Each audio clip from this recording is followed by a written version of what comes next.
Mr. Spear, I would like to go back to you and your testimony.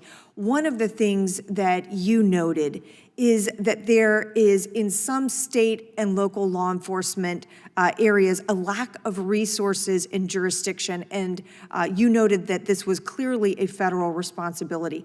I would like to hear a bit more from you about that lack of resources and jurisdiction, how it is affecting crime prevention in this way, and also the advanced cyber tactics that are being used to disrupt in our cargo transport and also the safe containment of these retail products.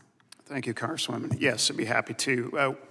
Trucking obviously operates in all 50 states, every congressional district. So we see the panoramic view of the nation. Moving freight state to state is a daily experience for us.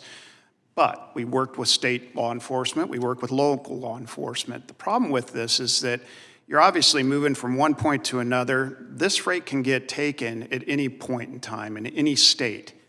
It's that sporadic. And so obviously we'll work with local law enforcement if they're the first on the scene, state law enforcement. But that freight can obviously be in another state before we can even figure out that it was taken. So the speed of our response, the ability to share information quickly, federal databases could be a harbinger for that, could really understand the broader ramifications, not just about where the freight could be headed in different states, but also other links and organizations that might be responsible for it.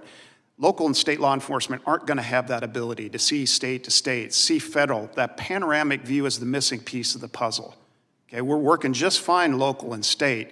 It's getting the national fabric, that interstate fabric, into the puzzle to make it complete and actually be able to go after these criminal organizations effectively with the speed that we need to tackle the problem. The transnational criminal organizations, that is an international element. That's the strategic theft I was speaking to.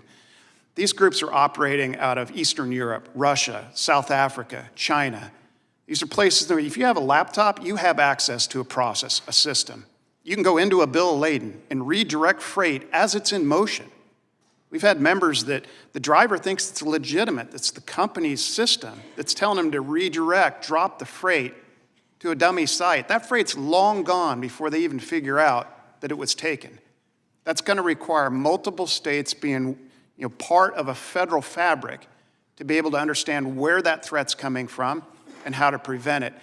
State, local governments do not have that capability to attack transnational organizations. That is a federal responsibility. It's the missing piece of the puzzle. If you put it in under CORCA, then you really have a full solution to tackling this problem quickly.